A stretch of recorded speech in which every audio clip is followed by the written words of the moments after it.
Baik. Apa pertanyaan, Nur? Pertanyaan saya, Pak, bagaimana Bapak berencana mengatasi sistem politik yang rentan terhadap korupsi dan bagaimana Bapak akan memastikan akuntabilitas pemerintah yang lebih tinggi untuk kepentingan rakyat? Terima kasih. Ini pertanyaan pertama langsung ngegas. Politik gitu. Keren loh kamu. Biasanya pertanyaannya, Pak saya masih jomblo Pak. Itu biasanya. Tapi ini keren. Panggilannya siapa? Afda, Pak. Tapi Nur. Ganti ya sudah ya. Ganti namanya. Boleh. Oh boleh. Oke, terima kasih. Bagaimana cara mengatasinya? Satu, ikutilah aturan. Dua, berikanlah contoh. Tiga, kalau kamu melanggar politiknya, semua teriak. Itulah social control. Yang penting dari sebuah proses itu adalah edukasi atau pendidikan politik. Suatu ketika saya pernah menjadi ketua pansus undang-undang partai politik. Ceritanya menarik, karena dari partai politik itulah muncul satu fungsi namanya pendidikan politik. Pendidikan politik apa? Untuk mencerdaskan. Setelah cerdas bagaimana? Sebagai sumber rekrutmen kader. Nah, kader. Kadernya mau jadi apa? Kalau tadi kita ketemu dengan banyak tokoh masyarakat, mereka mengatakan, Pak, Sultra ini kaya, Pak. Tapi kenapa kemudian kami masih butuh A, B, C, D? Iya, didik dulu, sekolah, ada kemudahan akses, lulus, kembali mengembangkan daerahnya. Gitu kan?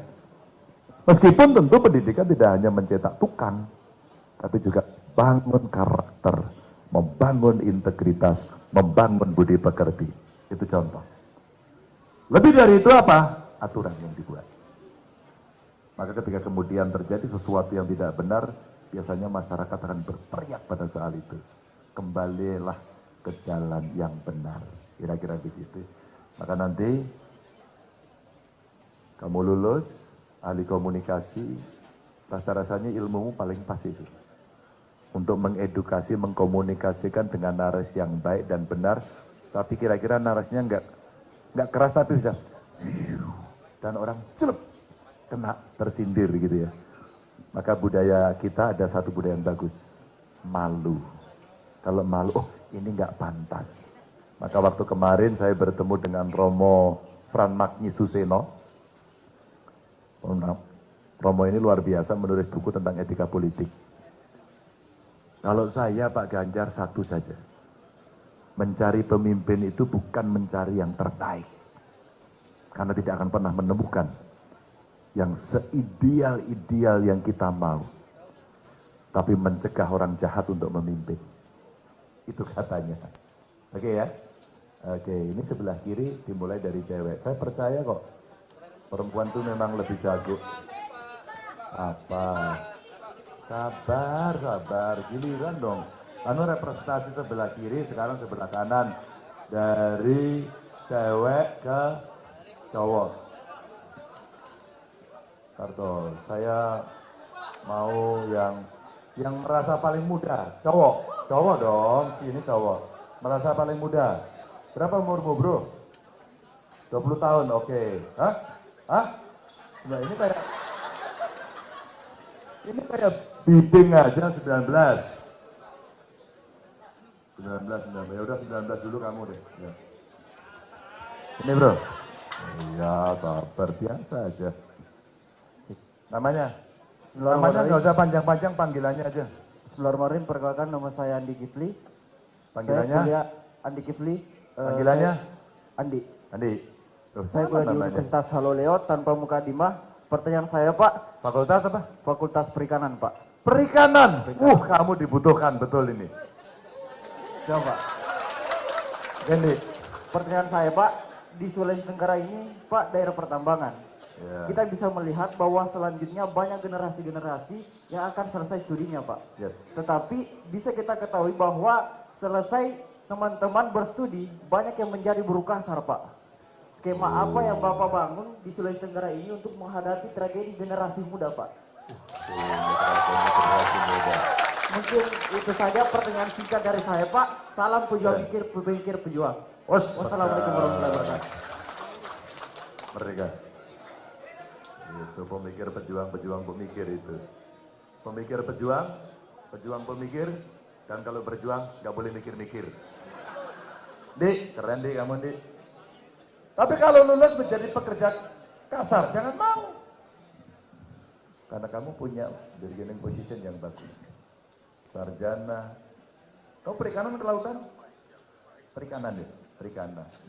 Nah kamu bisa mengembangkan itu sesuai dengan karakteristik. Ada dua hal. Bagaimana caranya? Ini saya punya pengalaman praktek ya teman-teman.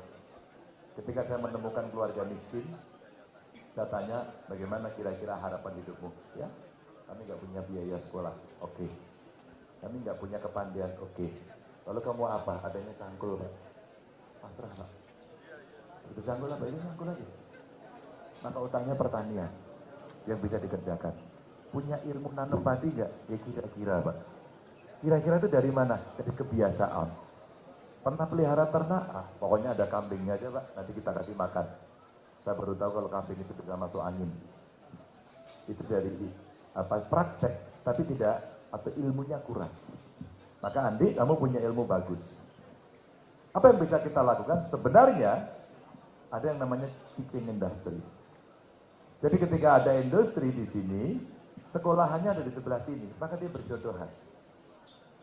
Sehingga praktek yang saya lakukan adalah, yang keluarga miskin ini saya cari, adakah anaknya yang usia sekolah tapi tidak bisa sekolah. Saya kasih jaminan 100% dia beasiswa. Saya masukkan dalam asrama, dia hanya bawa badan. Saya tanya di rumah, makan sehari 2 kali, kadang-kadang kalau tidak ada lauknya dia hanya makan nasi garam. Kita ambil anak-anak berbakat, anak-anak pintar ini, kita sekolahkan di situ, disiplinnya sangat tinggi seperti militer, Pak. Setelah itu apa? Dalam proses 3 tahun dia belajar di sekolah SMK nih. Dia sudah praktek dan bekerja sama dengan perusahaan. Itu Dik. Tenang. Ini kita kasih kejutan. Maka kemudian dia disiapkan, dia belajar apa, dan akan bekerja di mana. Maka teaching industry ini adalah industri yang kemudian mengajarkan. Maka kelompok, begitu dia lulus, dia akan bekerja. 90% lebih mereka terserap di dalam dan di luar negeri. Maka kalau nanti kamu jadi sarjana perikanan, katakan, kamu siap sekarang mau bekerja di mana. Orientasi itulah semacam kalau debat capres, cawapres, itu kira-kira visi misimu apa, mimpimu apa yang kamu mau capai dalam tahapan per tahapan. Saya lulus, nanti saya akan praktek dulu. Saya lulus, saya akan langsung bekerja sendiri. Terserah. Maka disiapkan betul-betul ke arah sana. Nah seringkali ketika kita tidak pernah bisa menemukan jalur itu, maka ya udahlah nggak ada kerjaannya kok. Akhirnya bekerja kasar. Maka yang saya bayangkan, kalau di Sutra ini lautnya luas, kamu sekolah itu pas. Kalau ada tambangnya banyak di sini, mestinya di sini ada fakultas pertambangan. Ya, ada ya? Oh teknik pertambangan ada? Oh teknik mineral ada juga? Oh pertambangan? Udah pas. Maka kemudian mestinya kalian sudah praktek di industri tambang yang ada di sini. Sudah praktek. Nanti ada 2. Yang mining katakan bagaimana geologi, katakan kemudian mengetahui potensi dan bagaimana cara mengeksploitasi dan mencegah dari kerusakan lingkungan. Yang kedua mengolah. Mengolah ini mungkin apakah itu ya elektro ngurusi semuanya, kimia mungkin ngurusi materialnya, termasuk derivat turunannya gitu kan, sampai produknya. Maka proses di smelter itu membutuhkan lebih banyak insinyur sebenarnya. Sampai kalau ini sudah jadi bahan setengah jadi, ini mau dijadikan apa? Itulah hilirisasi total sampai end product. Gitu bro. Jadi kamu disiap. Siapkan dirimu, sekolah muda betul, kamu lengkapi pengetahuanmu di luar itu umpama bahasa. Ya, umpama komunikasi tadi penting. Jadi kalau melamar itu orangnya confident. Mau gaji berapa? 15 juta. Fresh graduate minta segitu. Oh saya ahli. Wow, itu orang langsung ngeper gitu. Coba sekarang kerjakan, belum pernah. Tapi intinya percaya diri dulu gitu kan, untuk bisa melihat kondisi. Dan tentu saja praktek itu akan menginternalisasikan ilmu. Oke nggak? Kamu di aja paham atau ngantuk? Atau lagi chatting sama pacarnya nih? Oke, tarik. Belakang, belakang. Belakang, Pak. Cowok sekarang cewek? Lagi-lagi, Pak. Cewek? Oke. Ya. Ya.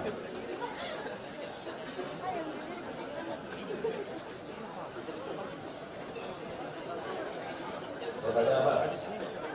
Oh enggak. Sebelumnya, perkenalkan nama saya Putri Ayu Dewi, saya dari Universitas Haluleo, jurusan Jas. Pendidikan jasmani, olahraga ya.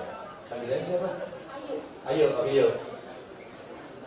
izin bertanya Pak mengenai bidang olahraga, karena saya sendiri seorang atlet, Atlet apa? atlet lari. Lari. Itu juga ternyata. Tapi Pak ambil lari dari kenyataan. Oke yuk, kamu pelari apa? Sprinter, maraton? Pantas kamu pinter. Ya, ya. Kiranya Pak untuk di Sulawesi Tenggara, khususnya saya sendiri, merasa kurangnya fasilitas latihan yang memadai serta kurangnya kompetensi kami sebagai atlet hanya menggunakan menggunakan fasilitas kampus khususnya untuk keberangkatan di luar daerah. Nah, di sini pertanyaan saya, hal apa yang akan Bapak lakukan untuk mengembangkan SDM di bidang olahraga khususnya di Sulawesi Tenggara maupun di Indonesia lain? Kemudian pertanyaannya ini gambar.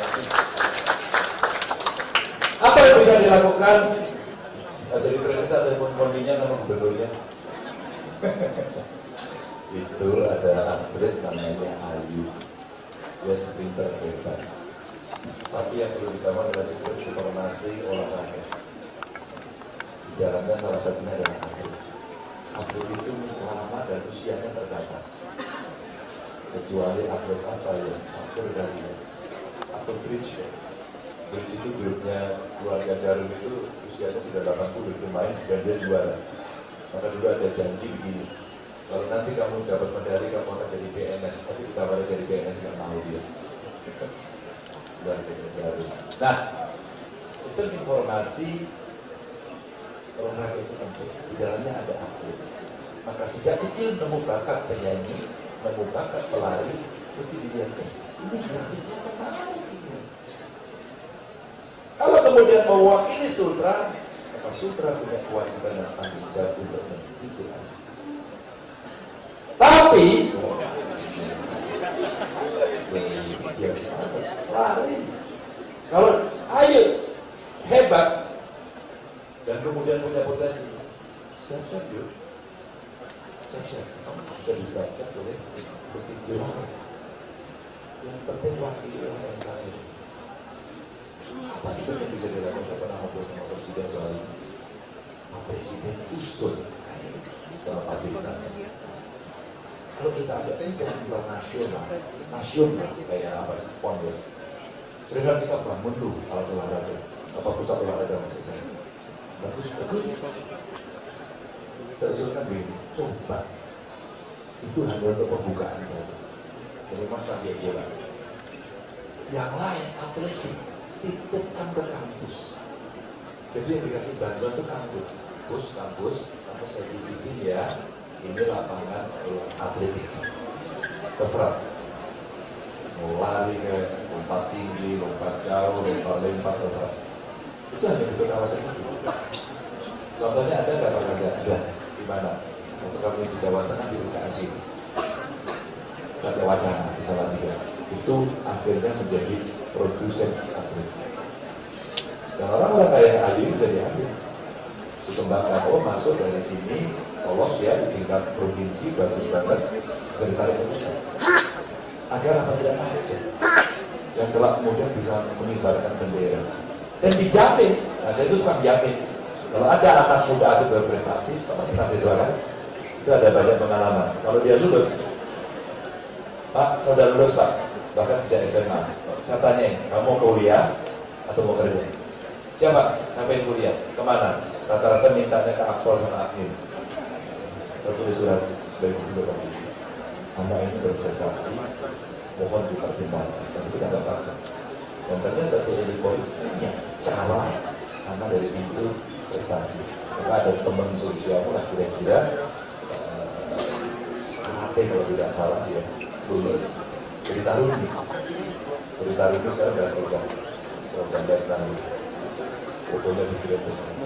Bapak masih ingat saya? Enggak, saya bilang gitu. Masa nggak ingat sih Pak? Ini loh Pak fotonya. Enggak, tahu itu kamu juara kan.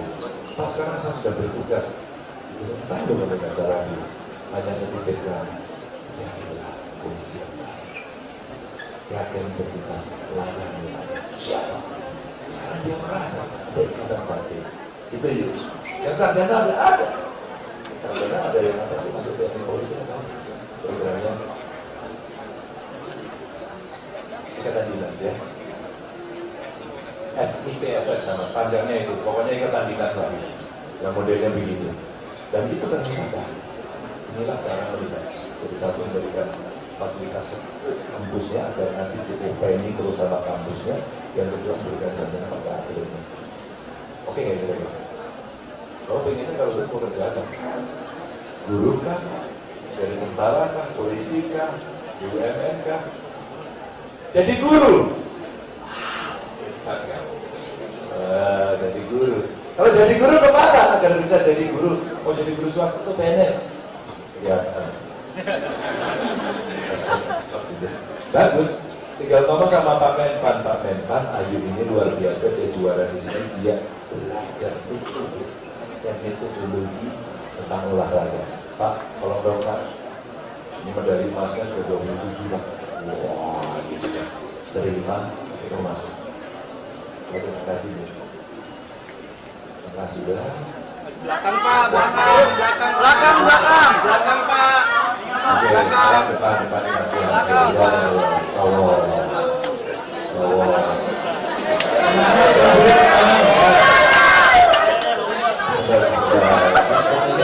Nanti dulu loh, santai. Nanti habis ini tak kasih. Kamu kelainan ya waktu itu. Ini luar biasa loh. Kamu tak ada winter. Bentar, ya siap.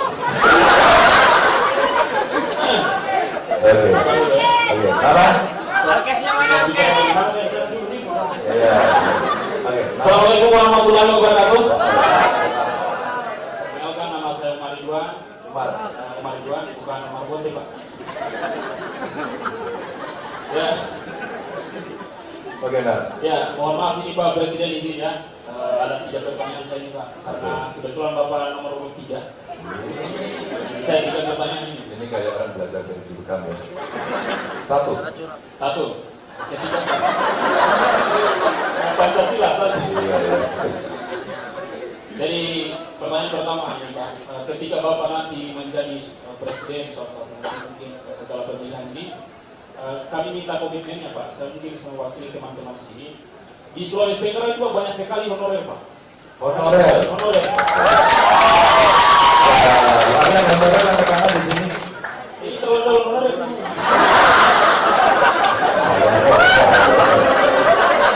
Honorer kali ya. Oke, Banyak sekali pertanyaan. honorer di Sulawesi Tenggara ini Pak. Mulai dari Pertanyaannya apa? Komitmennya apa? komitmennya begini Pak. Misalnya soal nanti karena saking banyaknya honorer ini. Iya. Itu mereka pusing itu honor banyak sekali Pak. Ya. Bagaimana caranya supaya mereka ini mau diapakan karena mereka ini sudah di PNS semua Pak. Harapannya sebenarnya saya apakan? Maksudnya mau digimanakan begitu Pak. Ya, oke. Jadi Satu banyak honorer daripada masyarakat gitu ya. Kedua. Pak, pertanyaan saya kedua, ini Sulawesi Tenggara ini kaya sekali. Terutama kami punya nikel Pak. Nikel. Ya. Cuman yang jadi masalah adalah di sini itu banyak sekali pengangguran. Oke. Lebih banyak tenaga kerja asing yang masuk dibandingkan warga lokal yang bekerja. Kamu sekolah apa? Saya konten kreator Pak. Umpama kamu kerja di nikel, kira-kira di bagian apa? Ceker. Ya. Jadi biar kepala daerah bisa kerja di sana ya. Yang ketiga, Saya wakil mereka ini. kamu wakili mereka. Siapa sudah yang anggota DPR dia? Saya suka mewakili. Saya atau komen-komen begitu banyak. Suruh saya bertanya. Ketiga. Jadi sekarang mahal kita lamar, Pak. Iya, ketiga. Ketiga, Pak. Iya. Sulawesi Tenggara ini sangat luas, Pak. Selain kaya luas. Iya, iya. Kalau bisa adakan pemekaran, Pak, 2 provinsi. Oh, Soalnya pelayanan pemerintah kepada masyarakat kadang tidak sampai, Pak. Jauh sekali. Karena apa? Tidak sampai pelayanannya, kadang jauh ke sana. Contohnya pelayanan Saya apa? harus KTP, Pak. Oh, Urus KTP itu 3 jam perjalanan, Pak. Jika di sana dikasih timbang lagi, dikasih pusing.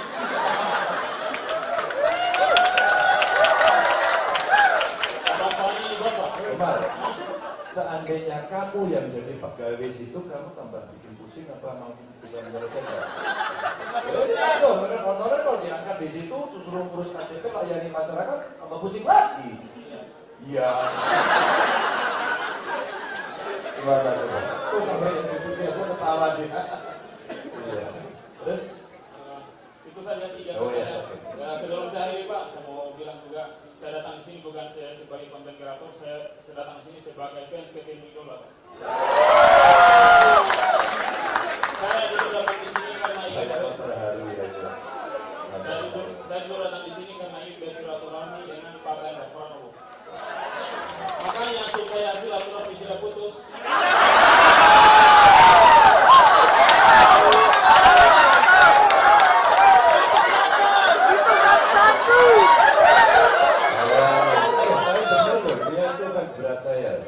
Lihat aja deh, kenapa dia main? Karena nomor saya 3, rambutnya aja 3 warna. Oke, terima kasih Mar. terima kasih, Pak. Terima kasih, waduh luar biasa. Wassalamualaikum warahmatullahi wabarakatuh. Waalaikumsalam. Sampai semuanya sampai aku lupa pertanyaannya. Jadi yang pertama tadi honorer ya. Apa yang akan dilakukan? Ada 2 cara. Yang pertama sekarang isinya adalah namanya P3K. Pegawai pemerintah dengan perjanjian kerja. Rasanya ada fungsi 2, saya ngurusi ini. Dulu ada honorer kategori 1 dan 2. Ada namanya dulu guru bantu. Sampai dibuat klasifikasi. Itu dibuka semuanya, semua pengen masuk. Ada pengen semua dari PNS. Yang pengen dari PNS angkat tangan di sini. Semuanya. Gak mungkin kalau semua bohong. Agar nanti jadi PNS. Oke, ini kan yang pengen jadi pengusaha. Yang lebih banyak. Oke, yang kamu juga ada. Maka caranya adalah 1, tadi mereka bisa masuk ke P3K. Oke, pemerintah dengan perjanjian kerja. Akan dikemanakan? Didistribusikan. Kalau dia sudah magang atau menjadi honorer lama, dia mesti siap didistribusi. Kemana? Ke seluruh Indonesia. Tapi Umar, saya pernah melakukan itu. Kalau kamu besok keterima jadi P3K atau jadi PNS, siapkah ditempatkan di seluruh Indonesia? Kira-kira jawabannya apa? Siap. Orang belum. Begitu jadi turut tanda tangan pengangkatan SK. Langsung ditempatkan. Itu NTT sama Papua kekurangan guru. Kamu berangkat ke sana. Pak, kok jauh sekali. Teman-teman, lihatlah lengan beliau sebelah kanan, ada merah putih. Inilah yang hari ini membutuhkan kontribusi dari anak-anak Indonesia. Begitu. Yang berikutnya apa lagi? Kalau enggak, ikut tes CPNS lagi. Itu cara yang sekarang disediakan. Kalau distribusinya mah gampang. Bahkan kemarin dengan P3K itu, teman-teman, banyak sekolah swasta ikut. Saya sekarang diprotes sama sekolah swasta. Pak Ganjar, itu guru-guru saya ikut tes dan keterima. Dicabutlah dari sekolah dan dia ditempatkan di tempat lain. Kan kekurangan guru. Nah, ya. Gimana cara Pak Ganjar menyelesaikan? Dipinjam aja. Tulis surat pada gubernur, pada bupati, wali kota, saya pinjam untuk ditempatkan di sini. Contohnya Pak Mahfud. Pak Mahfud itu PNS. tapi ngajarnya di UI swasta, nggak pensiun, malah jadi menteri, mau jadi cawapres sekarang. Ya. Ini contoh. Jadi banyak skill yang bisa kita kerjakan. Berikutnya tadi banyak yang apa namanya, kita kaya, di sutra kaya, tapi yang kerja orang asing. Itu yang saya katakan di awal tadi, membangun SDM. Nah kita tanya, kalau kamu kerja di situ kira-kira bisa? Itulah yang mesti diantisipasi. Umpama di sini apa sih Pak Dimiko, apa lagi? Mas suka ya? Mas Ganjar. Buton ada aspal. Kalau kita mau lihat ini, pertanyaan tadi Mas, Pak Ganjar, apa yang akan Bapak lakukan dengan aspal Buton? Saya perintahkan aja pakai aspal Buton, selesai. Dan Jawa Tengah sudah pakai aspal Buton. Jadi kalau kita ngomong, kita pernah praktek gitu ya. Jadi saya ngomong gini, jika kan apa, ada prakteknya, ada buktinya. Maksud saya, biar kemudian kita tidak mengawang-awang. Itu caranya. Maka kalau dari pendidikan yang dihubungkan dengan industri yang ada di sini, maka itulah kesempatan kerja dari perencanaan SDM yang bisa kita lakukan. Jadi nanti lulus langsung masuk terus. Kalau perlu apa? Perusahaannya dimintakan kontrak. Ide saya adalah ketika investasi masuk, maka dia bisa kita wajibkan sekian persen pada tahap pertama harus orang lokal. Nah, lokalnya pemerintah menyiapkan dari sisi ekspertis, keahlian yang ada. 2 ya baru, 3 ada di sini. Wilayahnya luar, pemekaran. Hati-hati dengan pemekaran. Sekarang ada 300. Kalau gua tadi bilang 330-an yang kebetulan dulu ketua panja pemekaran yang jadi saya pernah bau-bau, saya pernah dikon, saya pernah kesana waktu itu. Yang perlu diperhitungkan bukan luasnya, luas penting, ya. Tapi efisiensi dan efektivitas pelayanan. Contoh, Pak Ganjar, kalau kita mau urus KTP sebenarnya minta ampun, gampang. Ada sekolah IT dari sini? Ada. Angkat tangan. Kamu sekolah IT? Iya. Ini.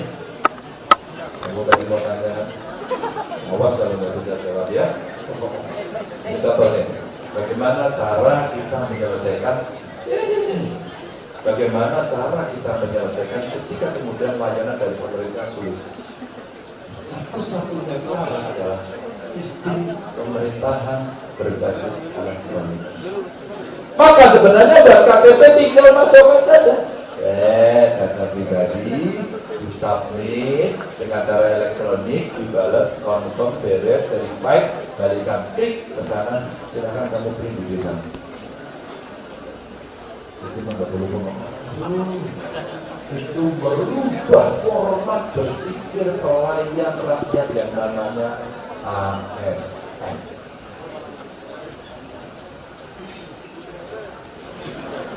Oke. Kalau kamu sekolah IT, pertanyaan Umar tadi, gimana cara teknologi informasi membantu pemerintah memberikan layanan kepada masyarakat dengan gampang? Ada yang dulu belum bertanya. Karena jawab kalau nggak lulus sekolahnya. Baik, saya akan jawab pertanyaan dari Atta Halilintar. Ternyata ya. Kebetulan saya juga ngefans sama dia. Ternyata fansnya berulang, Pak. Jadi kalau baris, kamu berdiri di sini. Kamu kan kamu ke saya. Nah, kalau baris sini, dia ngefans Sita, ini ngefans ini. Ada fansnya dia. Ada sih. Kamu namanya siapa? Lisa, Pak. Lisa. Kamu jawab si Atta ini. Jadi sekarang kan sudah canggih, sudah semua itu teknologi. Jadi sekarang kalau misalkan kita mau bikin KTP kan bisa buka web begitu untuk mendaftar KTP elektronik namanya. Ya, terus? Kamu semester berapa? Semester 3. Oke. Kalau kamu saya kasih order gitu. Bagaimana kalau kamu bisa saya buatin satu aplikasi agar layanan di pemerintah yang jauh sekali itu di daerah menjadi mudah. Apa yang kamu lakukan? Bikin proyeknya, kan Bapak kasih proyek. Nah, Bikin aplikasi nggak Pak? ya jawab. Biar gampang gimana? Iya. Karena wilayah Sutra ini luas, terus kemudian ada orang dari kampung katakan gitu ya, Maria. Ada orang kampung, Pak, kami harus pergi 3 jam ke kota. Nah, biar dia tidak pergi, caranya gimana? Dia bisa urus dari rumah. Kita buat aplikasi, kemudian kita ke desa, atau ke desa yang terpencil itu, yang 3T. Nah, kemudian kita suruh kepala desanya atau pejabat dan sekitarnya untuk menggunakan aplikasi itu untuk mendata semua masyarakatnya, atau kita deklarasikan sendiri ke sana untuk masyarakatnya kita ajar cara menggunakan aplikasi ini kita, Pak. Gitu. Oke. Jadi apakah kita puas? Puas ya? Masih dia punya pertanyaan untuk Bapak, Pak. Karena saya di belakang tidak Kamu mau tanya apa tadi? Ini seperti dulu, Pak. Iya. Perlahan saya bisa Sardiati, Kamu saya sudah tadi. yang lain saya tidak tahu, Pak. Oh iya. Bisa. Saya dari SDK Sekretari dan saya juga Pak penerima beasiswa ASN. Oh, sudah sesuai? ASN, Apa itu? beasiswa Bapak Anies Mameruka. Oke, dikasih. Iya. Yang belum dapat biasa minta. Jadi Oh, udah biasa.